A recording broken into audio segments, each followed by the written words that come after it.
तुम्हारा अन्नदाता। पग पग पर है संग तुम्हारे अन्नदाता। लहू किसानों का बन के पसीना सींचता है धरती का सीना। मेहनत का तेरी हक दिलवाने, नई तकनीक नई खोज बताने। पशुधन को गुणवान बनाना, पौध सुरक्षा को सिखलाना, खेती के सब गुर समझाने, भारत का सरताज बनाने। आठों पहर है संग तुम्हारे अन्नदाता अन्नदाता।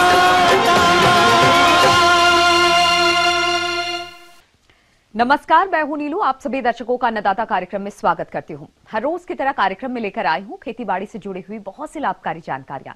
तो चलिए सबसे पहले देखते हैं क्या है विशेष आज के कार्यक्रम में। जैविक कीटनाशी बनाने की विधि और उनकी उपयोगिता,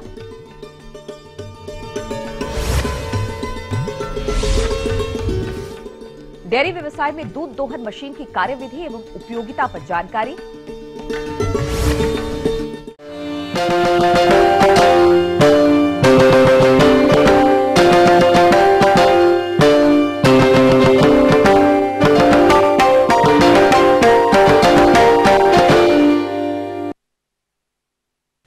किसान भाइयों, किसी फसल के सफल उत्पादन में कई बाधाएं आती हैं, जिनमें से एक है हानिकारक कीटों का प्रकोप। और किसान इन कीटों की रोकथाम के लिए अक्सर रासायनिक दवाओं का उपयोग करते हैं, जिससे वातावरण तो प्रदूषित होता ही है, साथ ही इन दवाओं का हानिकारक प्रभाव मानव स्वास्थ्य पर भी पड़ता है।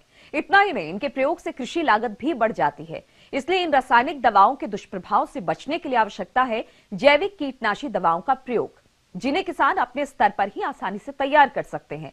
तो आइए इस बारे में जानते हैं कृषि विभाग जिला पटना के सहायक कृषि निदेशक डॉक्टर मनोज कुमार से।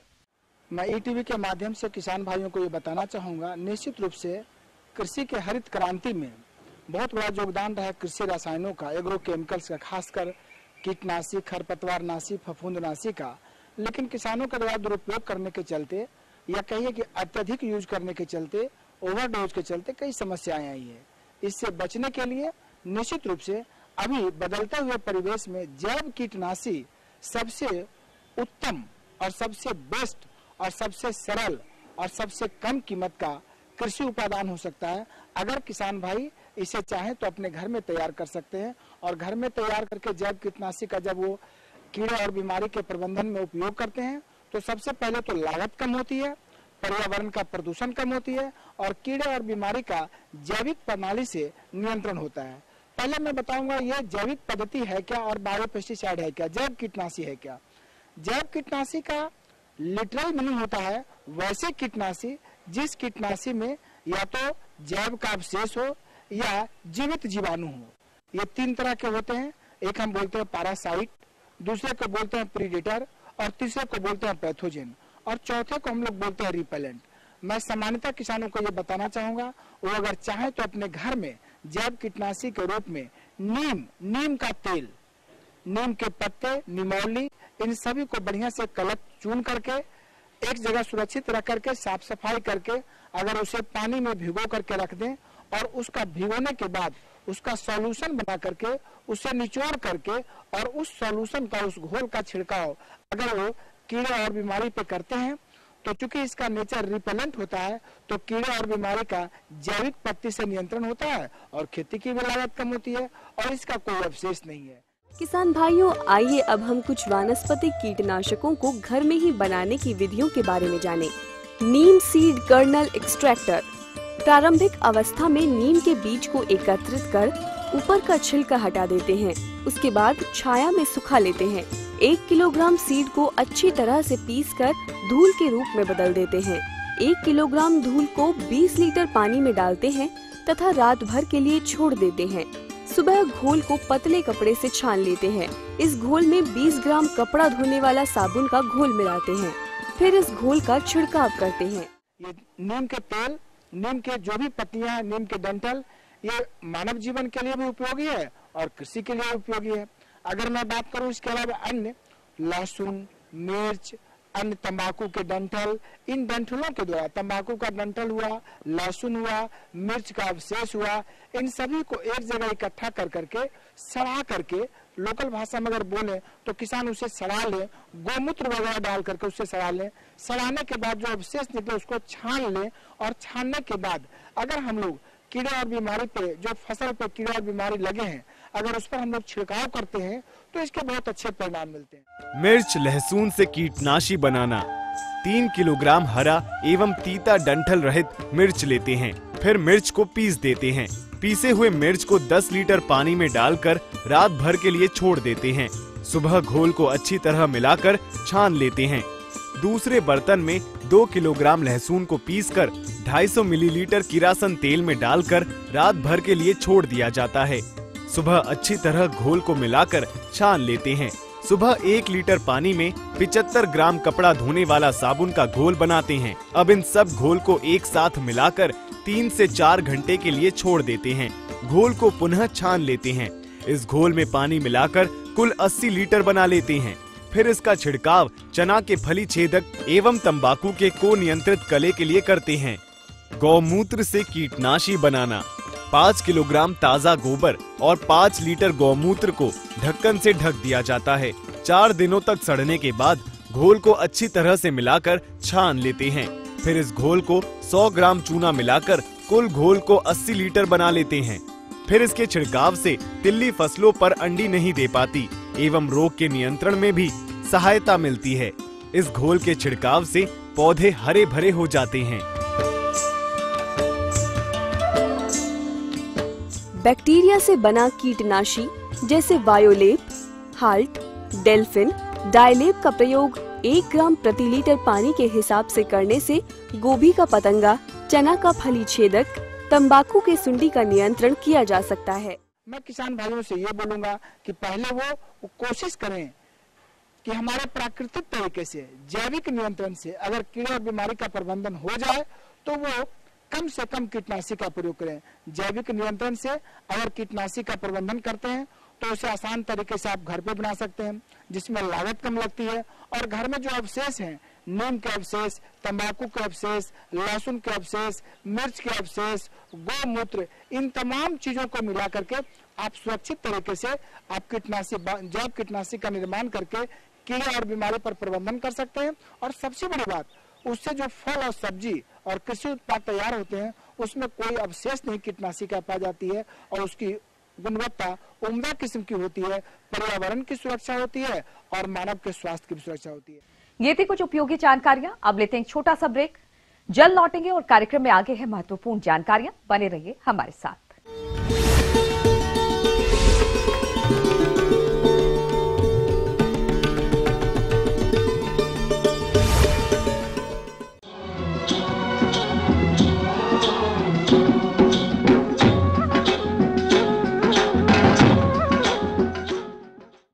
ब्रेक के बाद आप सभी दर्शकों का स्वागत है। चलिए अब रुक करते हैं अगली कड़ी की ओर।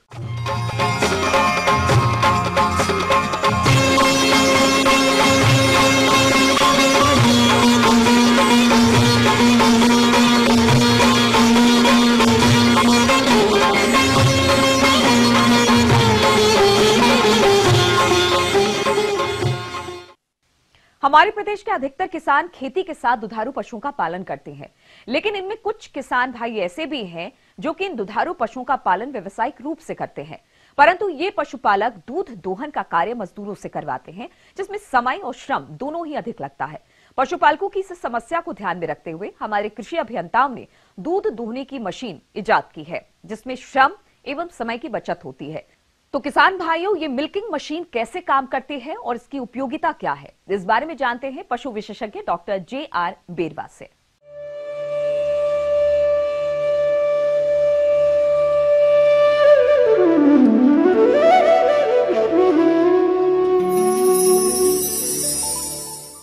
बड़ी डेयरी फार्मों में हाथों से दूध दूहना मुश्किल भरा कार्य है। इसी के मद्देनजर रखते हुए आजकल गायों से दूध दूहने के लिए मशीनों का प्रयोग किया जाने लगा है। अधिकांश दूध दूहने की मशीनें बिजली द्वारा संचालित होती हैं। लेकिन बिजली न होने पर वहां एक वैकल्पिक ऊर्जा की व्यवस्था भी होती है, जिससे आंतरिक इंजन, वैक्यूम और दूध पंप चलता है। दुधारू गाय दूहने के समय में अनियमितता नहीं सह पाती है जब तक दूध उत्पादन में कोई गंभीर कटौती ना हो। मिल्किंग मशीन से दूध दूहने के फायदों की बात करें तो इस मशीन द्वारा दूध दूहने में आसानी रहती है। कम समय और कम श्रम में अधिक पशुओं का दूध निकाला जा सकता है। मिल्किंग मशीन द्वारा दूध निकालने से दूध में बाहरी गंदगी नहीं जा पाती है, अर्थात दूध स्वच्छ बना रहता है। मिल्किंग मशीनें कई प्रकार की आती हैं, जिसे पशुपालक अपनी आवश्यकता अनुसार मिल्किंग मशीन ले सकते हैं।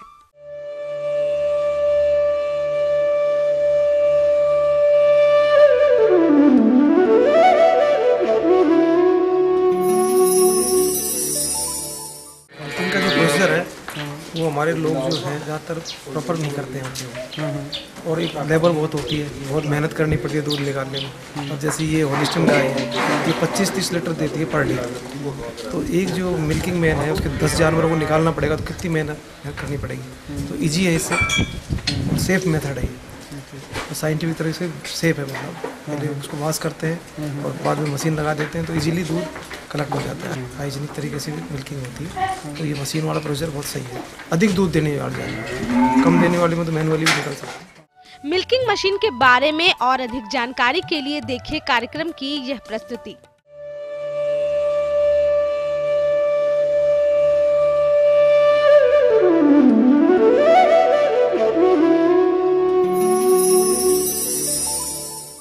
जो मिल्किंग मशीन है हम लोग इंट्रोड्यूस इसलिए किए हैं क्योंकि किसानों को बहुत प्रॉब्लम होता है मिल्किंग करने में।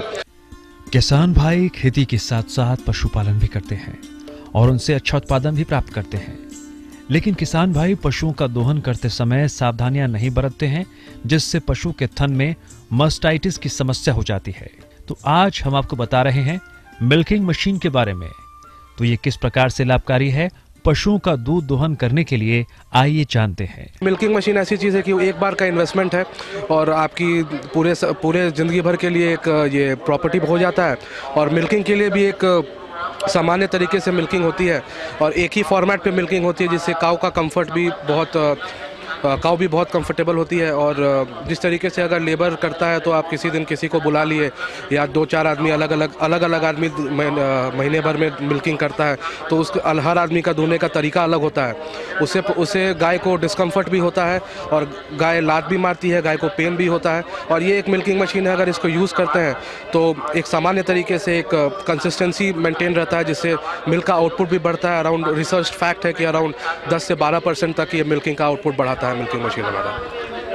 के लिए जब आप हाथ से धोते हैं तो आपका अलग अलग तरीके का बैक्टीरिया थन पे लगता है, उसके वजह से मास्टाइटिस बनता है और इन्फेक्शन पैदा होता है। तो हमारा मिल्किंग मशीन इस चीज़ में बहुत आगे है। और इस चीज़ को अगर हर मिल्किंग के बाद अगर हम लोग प्रॉपर तरीके से साफ़ करें, बेसिक सोल्यूशन है हमारा जो हम लोग देते हैं बेसिक्स, उससे अगर साफ़ करें तो कहीं प्रॉब्लम नहीं होता। दूसरा प्रोडक्ट हम लोग के पास है जो सावधानी के लिए हमने बात किया मास्टाइटिस के लिए एक बार आपका ध्यान आकर्षण करना चाहूँगा कि एक लैक्टिफेन सोल्यूशन है जिसको हम लोग डिप करते हैं और टिट डिप बोलते हैं जिसको। और एक डिप के बाद जो 20 to 30 मिनट्स तक गाय का टिट में जो छेद होता है जिससे मिल्क निकलता है, वो उसको बंद होने में 20 to 30 मिनट्स लगता है। और उस बीच में अगर इसको डिप करते हैं तो बैक्टीरिया अंदर जाने से प्रिवेंट होता है और उसके वजह से मास्टाइटिस को बचाया जा सकता है। सिंगल बकेट का मशीन आप 10 गाय तक यूज़ कर सकते हैं। अगर 1-2 गाय भी है आपके पास तो आप उस समय भी यूज़ कर सकते हैं। कमर्शियल एस्पेक्ट से अगर इसको देखा जाए तो एक आदमी या एक ग्वाला जो आपके डेयरी पे आता है एक गाय दूहने के लिए अराउंड 1000 रुपया लेता है एक गाय फॉर 1 मंथ। तो अगर 1000 रुपया अगर उसको 1000 रुपया को बेस बना के चले तो अगर 10 गाय हैं तो 10,000 रुपया आपका ऐसे ही बन जाता है एक महीने का। अराउंड 6 to 6.5 मंथ्स में आपका कॉस्टिंग आपके पास वापस आ जा रहा है और फिर ये आपकी संपत्ति पूरी हो जाती है। और जब मिल्क बेनिफिट भी अगर देखें, जैसे मैंने बताया कि 10 से 12% मिल्क का आउटपुट बढ़ता है अगर मिल्किंग यूज़ करते हैं, तो एनीवेज आपका प्रॉफिट वैसे भी उस हिसाब से बढ़ रहा है। सेफ्टी के लिए सबसे पहला चीज़ कि अगर हम मोटर के लिए बात करेंगे तो मोटर में हमारा ऑटो कट है। ऑटो कट में सबसे बड़ा फ़ायदा ये है कि जब वोल्टेज फ्लक्चुएशन होता है, जब हमारे किसान जहाँ गांव में मिल्किंग करते हैं वहाँ वोल्टेज का फ्लक्चुएशन बहुत होता है, तो जहाँ वोल्टेज का फ्लक्चुएशन होता है ये अपने आप ऑटो कट हो जाता है। तो ऑटो कट में मशीन को कभी डैमेज नहीं होता, इस तरीके से उनका इन्वेस्टमेंट भी बच जाता है, कहीं कुछ खराबी नहीं आती है। दूसरे तरीके से एक ऑटो कट है, अगर बैकफायर कर जाता है मिल्क कभी वैक्यूम ट्यूब में तो और हमारे मोटर में आ जाता है, तो मोटर में एक जगह बना हुआ है जहाँ पे भर जाता है और एक लेवल के बाद वो अपने आप ऑटो कट हो जाता है। तो कहीं ना कहीं एक सेफ्टी के कारण से ये बहुत अच्छा चीज़ है, जो डबल इन्वेस्टमेंट नहीं किसान को करना पड़ेगा खराब होने के बाद। अगर हम लोग को डेयरी के क्षेत्र में आगे बढ़ना है तो हमें इसको आगे बढ़ाना पड़ेगा और हर घर में इसको लगाना पड़ेगा। आगे और भी हैं कुछ रोचक जानकारियां, पर यहाँ पर रुकेंगे एक और ब्रेक के लिए। जल्द हाजिर होते हैं।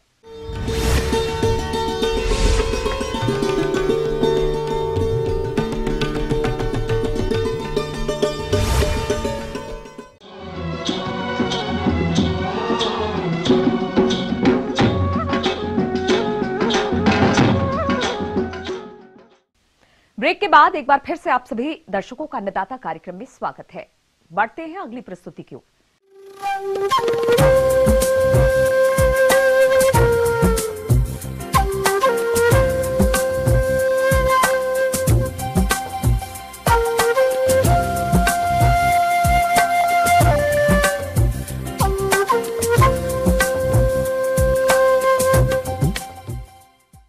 मौसम के अनुसार प्रबंधनों पर ही टिकी है आपकी खेतीबाड़ी, इसलिए मौसम पूर्वानुमान और उस पर आधारित साप्ताहिक कृषि सलाह इस प्रकार है। ग्रामीण कृषि मौसम सेवा भारत सरकार, राजेंद्र कृषि विश्वविद्यालय पूसा समस्तीपुर एवं बिरसा कृषि विश्वविद्यालय रांची द्वारा भेजे गए मौसम पूर्वानुमान के आधार पर किसान भाइयों को सलाह दी जाती है कि झारखंड राज्य के किसानों के लिए मौसम पूर्वानुमान पर आधारित कृषि सलाह। अगले कुछ दिनों तक दिन का तापमान 38 से 40 डिग्री सेल्सियस के बीच रहने की संभावना है। अतः किसान भाई विभिन्न फसलों, सब्जियों एवं फल वृक्षों में नियमित रूप से सिंचाई करते रहें। जो किसान भाई अदरक एवं हल्दी की खेती करना चाहते हैं वे खेत की तैयारी करें तथा बुवाई के लिए बीज का प्रबंध कर लें। अदरक की उन्नत किस्म वर्धमान, सुरुचि, सुप्रभा, नदिया इत्यादि तथा हल्दी की उन्नत किस्म राजेंद्र सोनिया का ही चुनाव करें। विगत मौसम पूर्वानुमान की अवधि में उत्तर बिहार के जिलों में हल्की वर्षा हुई है, जिससे खेतों में नमी आ गई है। किसान भाई इसका फायदा उठाते हुए ओल की रोपाई करें। रोपाई के लिए गजेंद्र किस्म अनुशंसित है। पूर्वानुमानित मौसम गेहूं, अरहर एवं रबी मक्का की कटनी, दौनी एवं दानों को सुखाने के लिए अनुकूल रहेगा। किसान भाई इस कार्य को उच्च प्राथमिकता देकर संपन्न करें। शुष्क मौसम की संभावना को देखते हुए बसंतकालीन मक्का, एक सूर्यमुखी, प्याज एवं गर्मा सब्जियों जैसे भिंडी, नेनुआ, करेला, लौकी यानी कद्दू और खीरा की फसल में सिंचाई शाम के समय में करें। ध्यान दें कि सिंचाई करते समय हवा की गति कम हो। आम एवं लीची के बगीचों में नमी बनाए रखें, इसके लिए सिंचाई की व्यवस्था करें। फलदार वृक्षों के नए बाग लगाने के लिए अनुशंसित दूरी पर 1 मीटर व्यास के 1 मीटर गहरे गड्ढे बनाकर छोड़ दें। भिंडी को नुकसान पहुंचाने वाला लीफ हॉपर मुख्य कीट है। किसान भाई भिंडी की फसल में इस कीट की निगरानी करें। ये कीट दिखने में सूक्ष्म होता है। इसके नवजात एवं वयस्क दोनों पत्तियों पर चिपक कर रस चूसते हैं। पत्तियां पीली तथा पौधे कमजोर हो जाते हैं, जिससे फलन प्रभावित होता है। इसका प्रकोप दिखाई देने पर इमिडाक्लोप्रिड 0.5 मिलीलीटर प्रति लीटर पानी की दर से घोल बनाकर छिड़काव करें।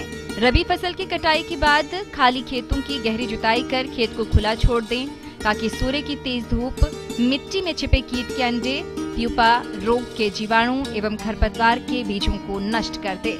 पानी की समस्या को देखते हुए किसान भाइयों को सलाह दी जाती है कि सबसे गहरे खेत की मेड़ बंदी कर वर्षा जल को खेत में रोकें एवं गांव के आसपास के नालों में जगह जगह बोरी बंधान का कार्य करें।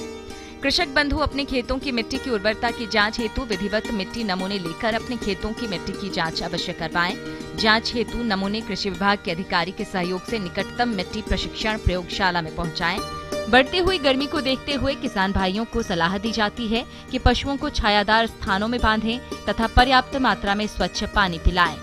मुर्गी पालक किसानों को सलाह है कि मुर्गियों को गर्मी से बचाव हेतु मुर्गी घर के चारों ओर लगी जालियों में बोरे लगाएं और उसे समय समय पर गीला करते रहें।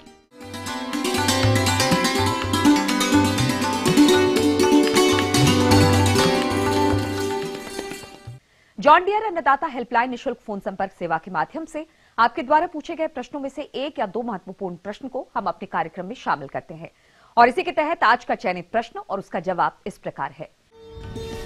अन्नदाता कार्यक्रम में आज जो प्रश्न हमने शामिल किया है उसे पूछा है मनसाही जिला कटिहार से जितेंद्र कुमार जी ने। यह हल्दी की उन्नत किस्म एवं खाद उर्वरक की मात्रा पर जानकारी चाहते हैं। तो जितेंद्र जी, आपकी जानकारी के लिए देखिए कार्यक्रम का यह अंश। आप अदरक की खेती करके अच्छा आमदनी प्राप्त कर सकते हैं। इसके लिए जो उत्तम वैरायटी है किसान बंधु, उसमें मारान है, नदिया है, चाइना है, इसका आप चयन कर सकते हैं। सुप्रभा, इस किस्म में प्रकंद अंडाकार त्वचा स्लेटी एवं चमकदार होते हैं, जो 230 दिनों में तैयार होकर 200-300 क्विंटल प्रति हेक्टेयर उपज देती हैं और इसमें सौंठ का प्रतिशत 20.5 होता है।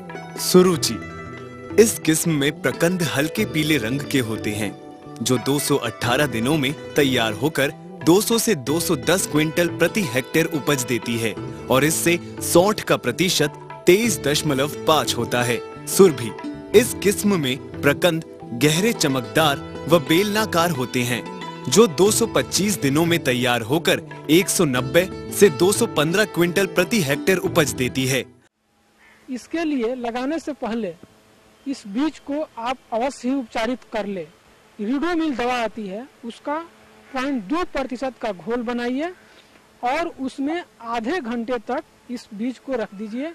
इसके बाद इसको छाया में सुखाकर लगाएंगे। जो आपका प्रकंद होता है उसका वजन जो है किसान बंधु 25 से 30 ग्राम होना चाहिए और इसमें 4 जो है स्वस्थ कली होना चाहिए। जिसका आपका लगाएंगे तो अच्छा आपको इसमें इसकी जर्मिनेशन होगा। अब इसमें किसान बंधु को खाद और उर्वरक का प्रबंध करना चाहिए। किसान बंधु इसको लगाने के लिए 60 से 80 किलोग्राम नाइट्रोजन की आवश्यकता पड़ती है। आप 50 किलोग्राम फास्फोरस देंगे और इसके साथ 80 से 100 किलोग्राम पोटास प्रति हेक्टेयर दर से इस्तेमाल करना चाहिए। इसके बाद किसान बंधु इसमें आप 20 से 25 किलोग्राम जिंक सल्फेट और 10 से 12 केजी बोरेक्स का इस्तेमाल करेंगे तो बहुत ही अच्छी आपकी फसल होगी। अब आइए देखते हैं कल दिखाए जाने वाले कार्यक्रम की मुख्य झलकियां। तरबूज की खेती से अच्छी आय कमा रहे युवा किसान की सफलता की कहानी।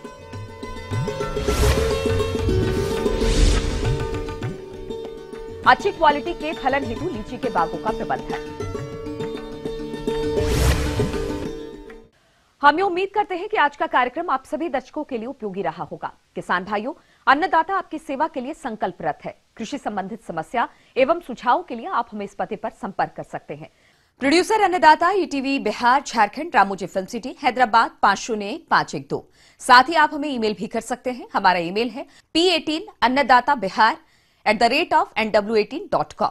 इसके अतिरिक्त आप हमें जॉन डियर निशुल्क हेल्पलाइन नंबर 1800419215 पर सोमवार से शनिवार सुबह 10 से शाम 4 बजे के बीच संपर्क भी कर सकते हैं। फिलहाल अन्नदाता की पूरी टीम को इजाजत दीजिए। कल फिर आपसे इसी समय मुलाकात होगी कृषि संबंधित कुछ और महत्वपूर्ण जानकारियों के साथ। तब तक के लिए नमस्कार।